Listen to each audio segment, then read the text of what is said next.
자, 오늘 말씀은 요한계시록 5장 8절부터 14절에 있는 말씀을 의지해서요. 찬송 받으시기에 합당하신 어린 양, 찬송 받으시기에 합당하신 어린 양이라는 말씀의 제목으로 짧은 시간 은혜 나누는 시간 갖도록 하겠습니다. 무엇을 받으시기에 합당한 어린 양이라고요? 찬송 받으시기에 합당한. 찬송을 받으시기에 합당하신 어린 양. 다시 한 번만. 찬송을 받으시기에 합당하신 누구요? 어린 양. 어린 양에 대해서 말씀하고 있는 대목이죠. 오늘 이 요한계시록 5장 8절부터 14절까지는 이제 내용상으로 분류를 하게 되면은 세 개로 나눌 수가 있겠는데, 다 찬송에 관련되는 말씀인데, 좀 더 세분해서 보게 되면 10절까지는 내 생물들과 24장로들이 경배하고 찬양하는 대목이 말씀하고 있는 것이고, 10절까지. 그리고 11절과 12절은 이제 보좌 주변에 있었던 천군과 천사들이 또 화답하는 찬송이에요.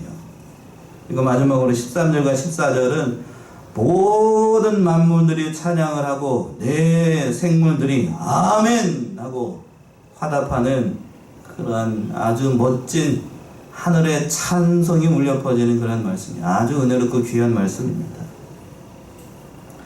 여기까지 이제 계시록의 말씀을 저 개인적으로 생각하게 되면 5장에서 딱 끊고 저 뒤로 22장으로 넘어갔으면 참 좋겠는데, 그렇지는 않고 5장까지 이제 살펴보게 될 것 같습니다.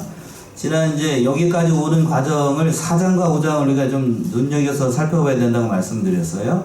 4장은 특별히 하늘 보좌에 대해서 말씀을 했지요? 벌써 잊어버리셨어요? 하늘 보좌에 누가 앉아 계신다고요?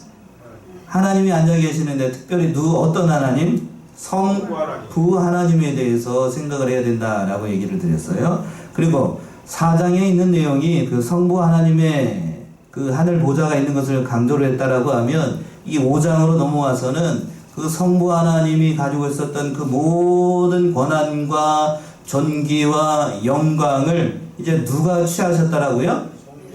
성자 예수 그리스도, 그리고 어린 양 되시는 예수 그리스도께서 7절에서 그랬죠. 7절 어린 양이 나와서 보좌에 앉으신 이의 오른손에서 뭐를 취했어요? 책을 취하였다라는 말씀이에요. 요한계시록에서 가장 하이라이트 대목이 요 대목이에요. 요 대목. 예수님께서, 어린 양 되신 예수님께서 그 성부 하나님의 오른손에 있었던 그 책을 취하셔가지고 이제부터는 누구를 통하여서 모든 뜻과 하나님의 존귀하신 계획과 섭리를 다 이루어 나가신다? 성자 예수 그리스도를 통하여서 이루신다는 말씀이에요. 이 말씀이 굉장히 중요한 거예요. 그래서 신학적으로 중요할 뿐만 아니라 성경 전체에서도 굉장히 중요한 말씀이 이 말씀이에요. 예수님이 없었다라고 하면 구원의 역사가 이루어지지 않으니까 이게 굉장히 중요한 말씀이에요. 그래서 그렇죠. 다시 한번 말씀, 지난 시간에 있는 말씀 다시 한번 드리면, 이제 그 사도 요한이 그 환상 가운데서 계시를 봐가지고 하늘 보좌에 있는 걸 봤을 때에 그 천사 그 얘기를 했죠. 큰 음성이 나가지고 누가 이 인봉을 떼기 합당하냐라고 했더니 사도 요한이 살펴봤어요. 하늘 위를 살펴보고 그 다음에 땅 위를 살펴보고 땅 아래를 살펴봤더니 그 인봉을 떼기 합당한 사람이 있었다 없었다? 없었다 그랬어. 그러니까 사도 요한이 그것을 보고 안타까워서 대성통곡을 했습니다. 그랬더니 그 다른 편에 있었던 한 장로가 뭐 하지 말라라고 그랬다고요? 울지 말라. 제가 개인적으로 굉장히 좋아하는 말씀이 이 말씀이라고 그랬죠? 뭐 하지 말라? 울지 말라. 누가 이겼기 때문에 5절에서 그랬지요? 유다 지파의 사자 다윗의 뿌리가 이기었으니 이 책과 그 일곱인을 떼시리라 하더라. 이 말씀이 모든 믿는 자에게 위로가 되는 말씀이 위로. 말로 할 수 없는 위로가 되는 거예요. 만약에 예수님이 안 계셨다라고 하면 우리 어쩔 뻔했어요. 다 꼼짝없이 다 우리 어디 가요? 쉽게 말씀드리면 다 지옥 갑니다. 예수님이 계셨기 때문에 구원이 이루어지는 거예요. 그래서 그 예수님이 하나님과 24장로들 사이에서 딱 어린 양의 모습으로 딱 나타나셔가지고 일찍 죽임을 당한 것 같다고 얘기했는데 오늘 말씀에서 살펴볼 거예요. 그 예수님께서 성부 하나님의 그 오른손에 있었던 책을 딱 취하해 나가시는 거예요. 딱 취하자 어떻게 되는가? 그 말씀이 하늘에서 찬송이 울려 퍼져요. 찬송이. 그 말씀이 오늘 8절에 있는 말씀이에요. 8절. 8절 한번 읽어보시겠어요? 책을 취하심에 네 승물과 24장로들이 어린 양 앞에 엎드려 각각 검은과 향이 가득한 금대접을 가졌으니 이 향은 성도의 기도들이라. 예, 한번 끊어서 보게 되면 책을 취하심에 누가 책을 취하셨다고요? 어린 양. 자꾸 물어보는 이유가 있어요. 잊어버리지 말라고. 책을 취하심에 네 생물과 24장로들이 어린 양 앞에 어떻게 했어요? 엎드렸습니다. 엎드려서 경배를 하는 거예요. 자, 이거는 무슨 얘기냐 하면 이렇게 설명을 할 수 있어요. 신학적으로는 그런 거예요. 이제 성부 하나님이 가지고 있었던 모든 구원과 심판에 대한 계획이 하나님의 섭리가 예수님께서 받아가셨잖아요. 그러니까 이 모든 권한이 예수 그리스도로부터 이루어진다는 것이고, 이제 이거는 무슨 얘기냐면 왕을 위임하는 대관식과 같은 거예요. 황제를 임명하는 대관식과 같은 겁니다. 자, 왕이 있고 왕세자에게 그 모든 권한을 임명을 할 때에 어린 양이 물류관을 쓰고 다 있으니까 그 책을 딱 주게 되면 이제부터 이 사람이 왕세자가 아니고 세자 딱 떼고 뭐이 되는 거예요? 왕이 되는 거예요. 지금 이 예수님께서 뭘로 등극을 하시는 거냐면 왕으로 등극하는 거예요. 왕. 뒤에 가서 왕 노릇한다는 말이 왜 있는가 그 이유를 아는 거 아시게 되는 거예요. 왕으로 등극을 하는 거예요. 그러니까 이제 성부 하나님에 있던 모든 권한이 예수 그리스도께 쫙 가고, 쉽게 말했으면 예수님이 왕이 되니까 어떻게 되는 거예요? 24장로들하고 네 생물들이 그 왕에게 어떻게 되는 거예요? 이제 경배해야 되겠죠? 예, 경배하는 거예요. 하늘에 난리가 난 거예요. 난리가. 그래서 24장로들이 엎드려가지고 이제 보게 되면 그 검은과 향이 가득한 금대접을 가지고 나왔습니다. 24장로들이. 그랬죠? 예.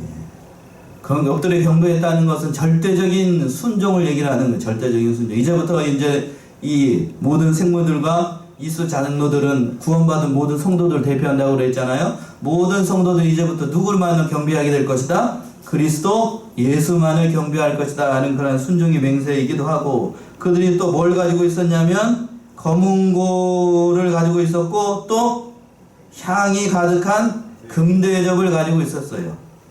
여기서 향이라고 하는 것은 그 맨 밑에 보면 뭐라고 되어 있죠? 성도들의 성도의 기도들이라고 해요. 성도의 기도.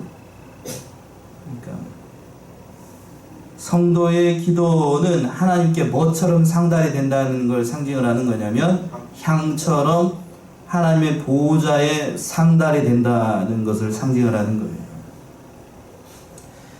검은고는 하늘나라에 무슨 검은고가 있느냐 그런 의미가 아니고, 우리나라 검은고를 얘기하는 건 아니에요. 우리 번역을 하다 보니까 그렇게 된 거고, 악기가 있다는 것이고, 또 하나님을 찬송하는 역할을 그 24장로들이 한다는 거고, 또 금대접을 가졌다라고 하는 거는, 금대접은 하나님의 성소에 있는 아주 귀한 그런 그릇이에요.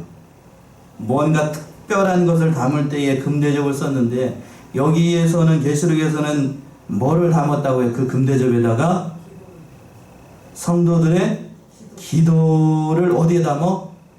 금대접에다 담았어요. 금대접에다. 그렇다라고 하면 여기서 알 수가 있어요. 성도들의 기도가 귀한 것이다, 귀하지 않은 것이다?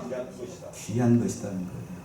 하나님 편에서 봤을 때에 금대접에다 담을 만한 것이 뭐가 있을까를 살펴봤을 때 그 금대접에다 담은 것이 뭔가 하면 이 땅에서 저와 여러분들이 하고 있는 그 기도가 어디에 담겨?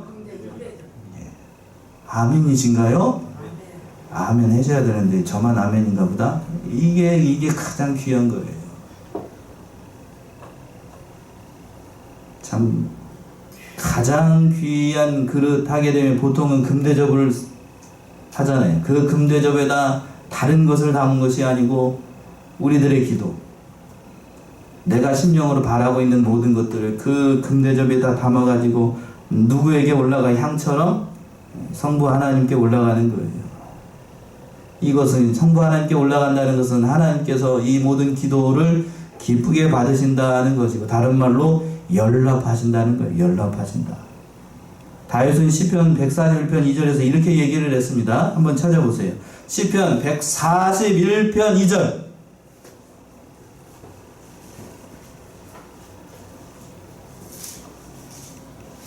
나의 기도가 주의 앞에 분향함과 같이 되며 나의 손 드는 것이 저녁 제사같이 되게 하소서. 예, 보세요. 나의 기도가 주의 앞에 뭐같이 되고 분향함같이 되며 나의 손드는 것이 저녁 제사와 같이 되게 하소서.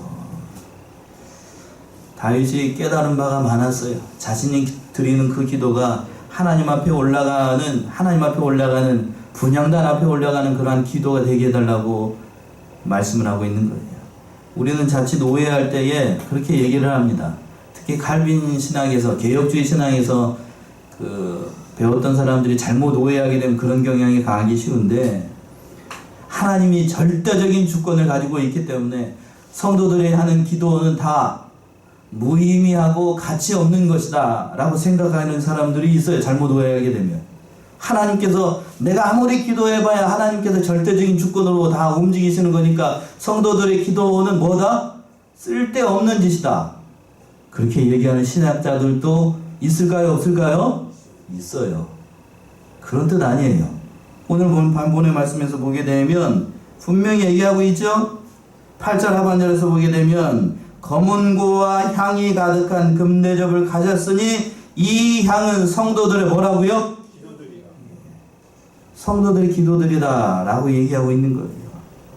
그러니까 24장로들이 하는 일이 뭔가 하면 찬양을 하고 그 검은고를 가지고 하나님을 찬양하는 거고, 또 뭐 하고 있냐면 대표적인 일이 우리들이 이 땅에서 하는 그 기도를 어디에다 담아가지고 금대접에다 담아가지고 누구에게 갖다 드리는 것? 하나님께 갖다 드리는 두 가지 일을 하는 거예요. 그러니까 여러분들이 기도를 할 때 어떻게 해야 되겠어요?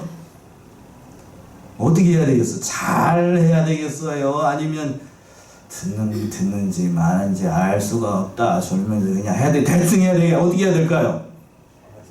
잘 해야 되겠죠. 제가 너무 쉽게 얘기를 하니까, 초등학교 수준으로 얘기를 하니까 대답을 안 하시나요? 잘 해야 되겠어요? 아니면 잘못해야 되겠어요? 잘 해야 되겠죠. 어떻게 잘해요? 그럼 여기서부터 좀 어떻게 잘? 땅의 것만 내 아들 딸 잘 되게 해주시고 뭐가 잘 되게 해주시고 뭐하게 잘 되게 해주시고 이것만 기도를 해야 될까요? 아니면 조금 고상하게 나를 통하여서 하나님의 존귀하신 뜻과 하나님이 우리를 향하신 그 구원의 역사가 나를 통하여서도 이루어지기를 원하나이다, 이렇게 기도를 해야 될까요? 어느 쪽 기도를 해야 될까요? 이거 꿀먹은 벙어리 보니까 아직도 1번 가운데 있나요? 그런 기도를 해야 되겠죠. 그 기도가 하늘나라에 상달해야 되는데, 그것도 하나님이 직접 모든 천사들과 내 생물들이 보는 앞과 24장로들이 보는 앞에서 내 기도가 뭐처럼 올라가?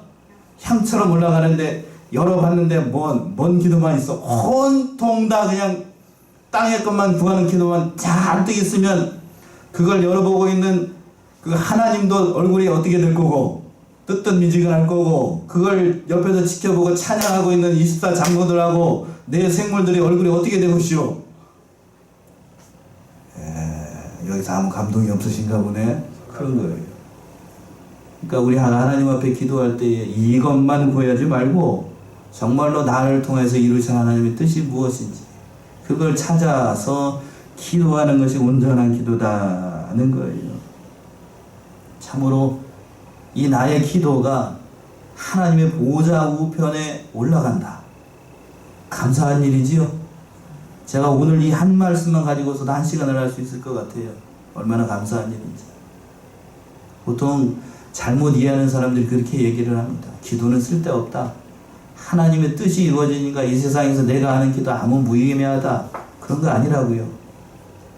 어떻게 역사를 하는지 제가 다 설명드릴 수는 없어요. 그러나 중요한 사실은 하나님의 뜻에 따라서 이 모든 천지 만물과 하나님의 뜻이 이루어 나가지만 거기에 성도들의 기도가 함께 한다, 함께 하시지 않는다? 함께 하신다는 거예요. 이 점이 중요한 거예요. 어떻게 함께 하느냐, 그걸 좀 설명을 해주세요. 그건 몰라요. 그건 하나님의 은밀 의지 안에, 신학적으로는 은밀 의지 안에 감춰져 있는 부분이기 때문에 그건 어떻게 역사하는지 알 수가 없어요. 그러나 반드시 여러분들이 아셔야 되는 것은 나의 기도가 누구에게 상달된다? 하나님께. 어디에 담겨서? 금대접에 담겨서. 누구의 수종을 들고? 24 장로들이 그 기도를 들고 누구에게? 하나님 앞에 올라가게 된다는 사실을 반드시 기억하시고, 아무리 제가 이제 극단적으로 설명을 드렸지만 비록 땅의 것이라도 하나님 앞에서 다 구하게 되면 그것을 하나님께서 어떻게 받으신다고요? 기뻐 받으신다고요. 그러니까 우리가 기도를 해야 되겠어요? 안 해야 되겠어요? 해야 됩니다. 첫 번째는 기도를 해야 되고, 기도를 하되 잘해야 될까요? 못 해야 될까요? 잘을 해야 되는 거고, 잘하는 것도 어떤 것을 기도를 해야 되는가? 땅의 것만?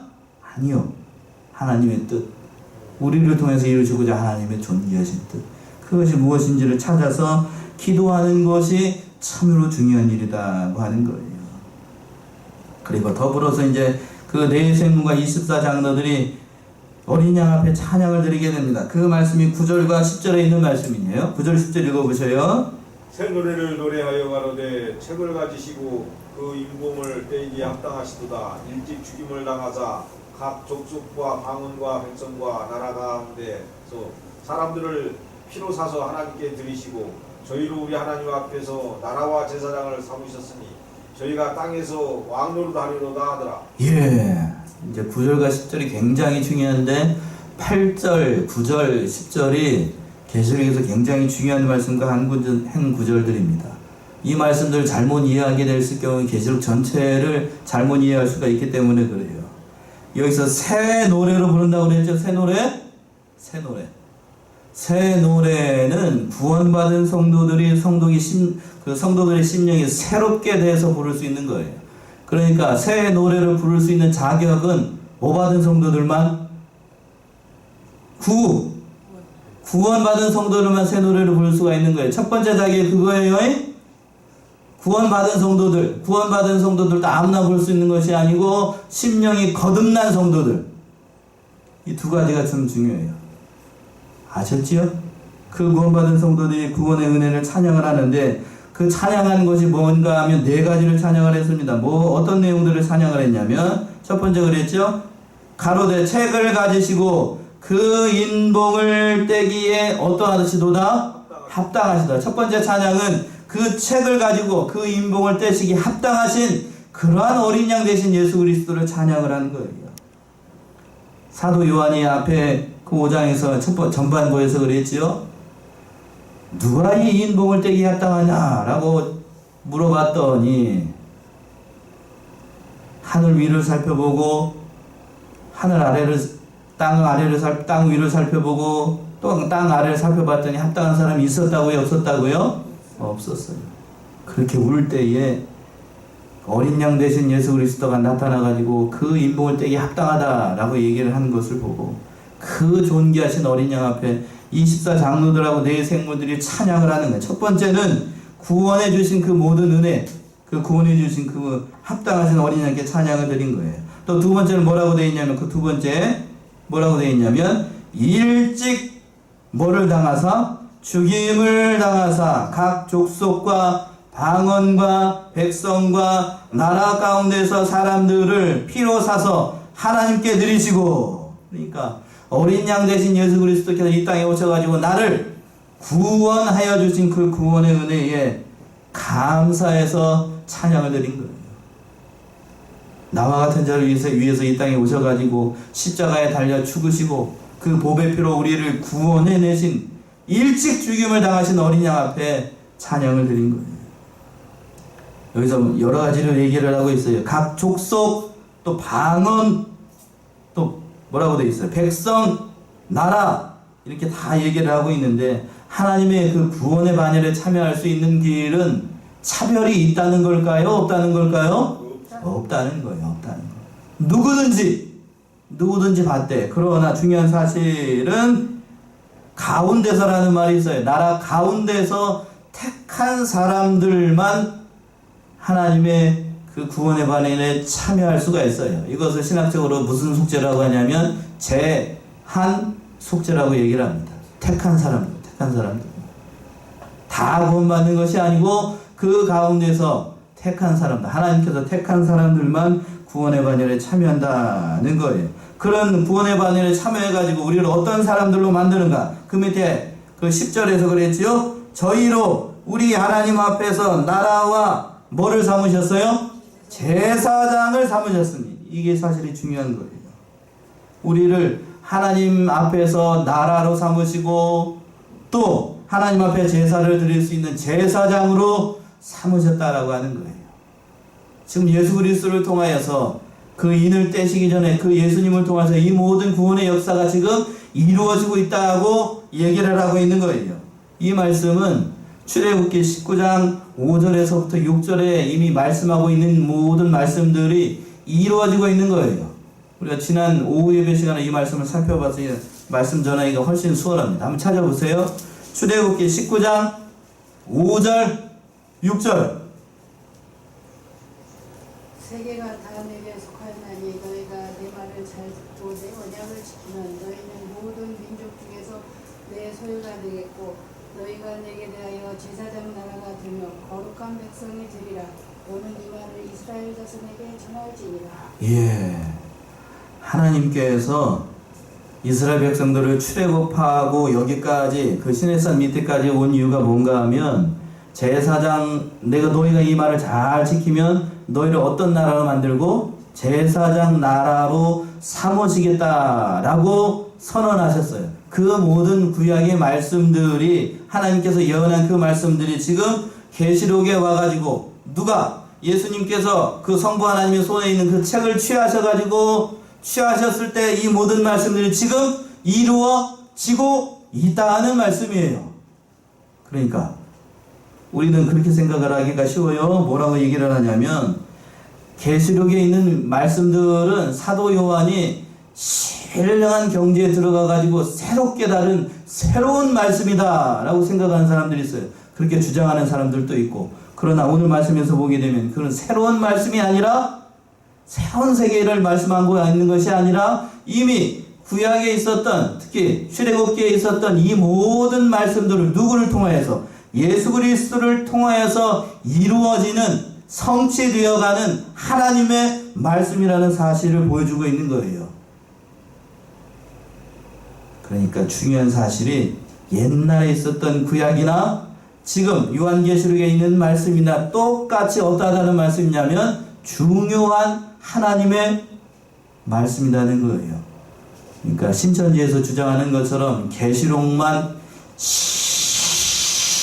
신령한 말씀이 아니고 창세기로부터 시작을 해서 요한계시록까지 모든 말씀들이 신령한 말씀이라고. 아시겠어요? 계시록만 신령한 말씀이 아니라고요. 이 말씀이 그 말씀이에요. 출애굽기에서 예언되어 있었던 이 모든 말씀들이, 계시록에 있는 이 말씀들이 예수 그리스도를 통해서 이루어지고 있다는 말씀이 참으로 중요한 겁니다. 이거 놓치지 마셔요. 그리고 마지막으로 네 번째는 뭐냐 하면, 여러분들이 가장 좋아하는 말씀이 이 말씀 아니에요? 10절 하반절에서 그랬죠. 마지막으로 저희가 땅에서 무슨 노릇 하느랴? 저희가 땅에서 뭔 노릇 한다고요? 왕노릇 하게 하신다고요. 왕노릇 하게 하신다. 이 왕노릇 한다는 것은 모든 왕권이 우리를 통하여서 이루어진다라고 하는 거예요. 우리를 통하여서. 감사한 일이지요. 아멘이신가요? 믿는 자들이 약속된 가장 큰 영광 중에 하나가, 가장 큰 영광이 그리스도와 함께 영원토록 무슨 노릇 한다고요? 왕노릇 하는 거예요. 왕노릇. 자, 그렇다라고 하면 여기서 잠깐 한 가지만 말씀드릴게요. 여기서 왕노릇 한다는 것은 어떤 왕노릇을 얘기를 하는 걸까요? 믿지 않는 사람들, 그런 사람들을 이 세상에 있을 동안에 내 말 잘 안 듣고 속썩였던 사람들을 발로 밟아버리고 말 안 듣는 사람들 무릎을 쳐놓고 너 세상 있을 동안에 내 말 안 들었지? 내가 왕이니까 이 시간부터 너 무릎 꿇어! 이런 왕 노릇을 얘기를 하는 걸까요? 아, 어떻게 아시네요? 그 정도는 아시네요. 그런 왕 노릇을 얘기를 하는 게 아니에요. 그럼 여기서 말하는 왕 노릇이라고 하는 것은 그럼 뭘까요? 앞에서 이미 얘기를 했어요. 하나님께서 우리를 무슨 나라로 삼으신다고요? 제사장 나라로 만드시겠다고 얘기했어요. 곧 우리가 우리 한 사람 한 사람이 베드로전서 2장 9절에서 그랬죠. 너희는 무슨 뭐 같은 제사장이라고요? 왕 같은 제사장이라고 얘기를 했습니다. 찾아보죠. 베드로전서 2장 9절.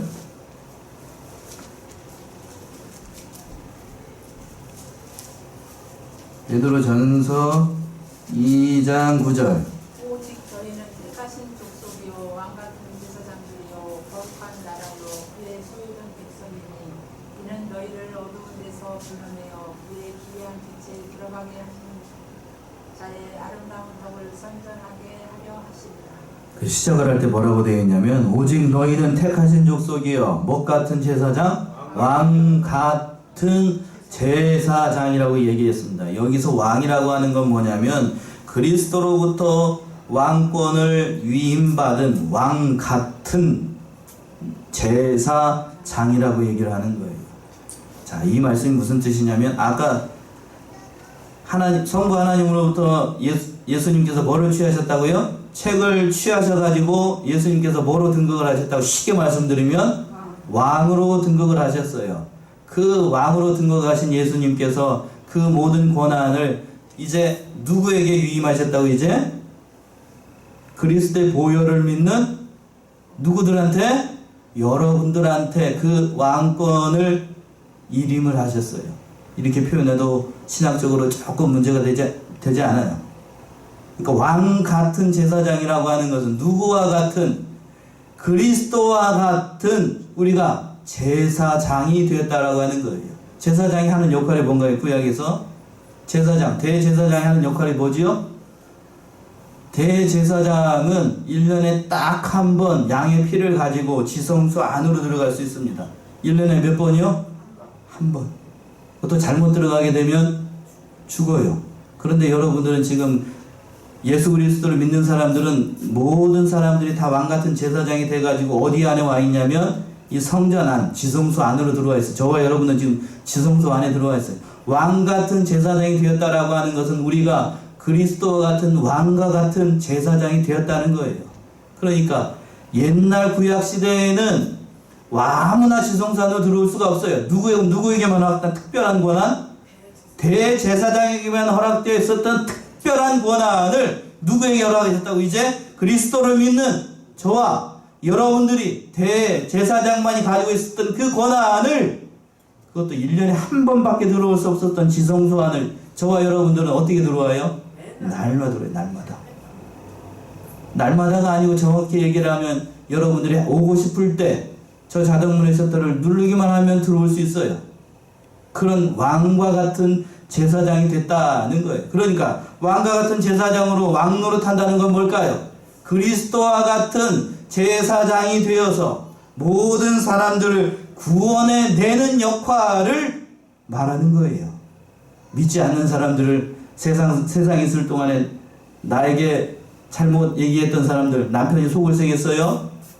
하나님께서 그 왕권을 주셔가지고 예수 그리스도를 통해서 왕권을 주셔가지고 했을 때에 그 왕권을 말 안 듣는 남편을 한 대 꿀밤 때리고, 말 안 듣는 아내 꿀밤 때리고 이러려고 왕 노릇하라는 게 아니고, 믿지 않는 사람들, 예수 그리스도께서 그 모든 섬김을 통하여서 저와 여러분들을 어떻게 만들었던 것처럼, 왕으로 만들었던 것처럼 우리 한 사람 한 사람이 예수 그리스도와 같이 섬김의 왕이 되라는 거예요. 섬김의 왕. 무슨 얘기인지 아시겠어요? 왕 노릇한다는 것은 세상적인 그런 왕이 아니라 우리 자신이 예수 그리스도께서 감당하신 그 섬김의 왕이 되어서 죽어가는 영혼들을 구원해내는 역할을 저와 여러분들을 통하여서 하시기를 원한다라는 거예요. 그런 왕 노릇을 지금 계시록 10절에서 뭐라고 그랬어요? 저희가 땅에서 무슨 노릇한다고요? 왕 노릇한다는 거예요. 땅에서 왕 노릇한다는 것은 뭘까요? 이 땅에서 우리가 살아가는 동안에 죽어가는 영혼들을 구원해내는 왕 같은 제사장으로 저와 여러분들을 부르셨다는 거예요. 그러니까 한 사람 한 사람 구원해내는 것이 결국에는 무슨 노릇을 하는 것이다? 왕 노릇하는 거예요. 아주 쉽게 말씀드리면 한 사람을 전도하는 것이 무슨 노릇이다? 왕 노릇하는 거예요. 그게 왕이에요. 그게 왕. 세상 왕들과 같이 권력을 휘두르는 왕이 아니고 한 사람을 구원해내고 구원의 반열로 참여할 수 있는 그러한 역할을 감당하는 것이 왕이라고 하는 거예요. 왕 같은 제사장. 예수 그리스도께서 그러한 왕이 되셨다라고 하는 거예요. 그런 왕으로 등극을 하시니까 그것을 보고 있었던 그 네 생물들과 24 장로들이 찬양을 한 것이고, 그리고 11절 12절에서 보게 되면 보좌 주변에 있었던 수많은 천군과 천사들이 그것을 보고 또 찬송을 하게 되는 거예요. 그 11절 말씀이 그 말씀이에요. 11절 읽어보세요. 보고 들음에 보좌와 생물들과 장로들을 둘러선 많은 천사의 음성이 있으니 그 수가 만만이요 천천이라. 12절까지요. 그 큰 음성으로 가로되 죽임을 당하신 어린 양이 능력과 부와 지혜와 힘과 존귀와 영광과 찬송을 받으시기에 합당하도다 하더라. 예.